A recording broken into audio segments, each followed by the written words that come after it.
J'ai commenté des centaines et des centaines de matchs de foot, surtout les pays, sur tous les coins d'Europe, sur tous les terrains du monde. Et de me retrouver dans la voile, c'était un petit peu particulier. Et c'est vrai qu'on m'appelle la voix du match racing, tout simplement parce qu'il n'y a que moi qui en fait. Donc voilà, c'est un titre qu'on m'a donné facilement dans la presse. Ça doit être ma 11e édition maintenant des Internationaux de France de match racing. J'en ai raté qu'une, la première. C'est vrai qu'il n'y avait personne pour commenter au départ ce type d'événement.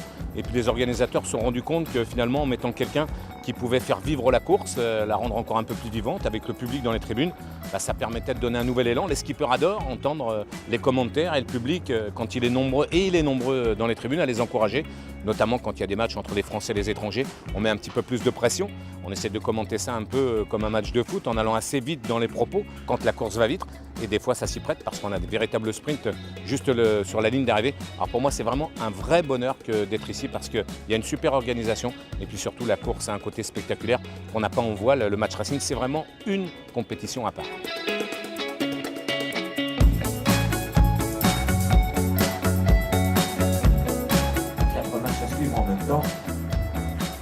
4 matchs par flight, et voilà, c'est parti.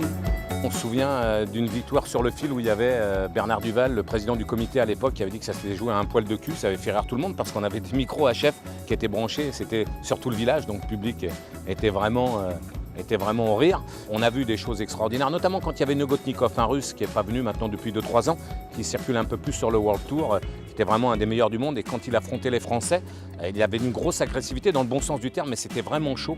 Et voilà, on a vu des matchs vraiment de très très haut niveau. Ça reste assez spectaculaire. Pour moi, c'est toujours vraiment un grand bonheur que de commenter ce genre de compétition.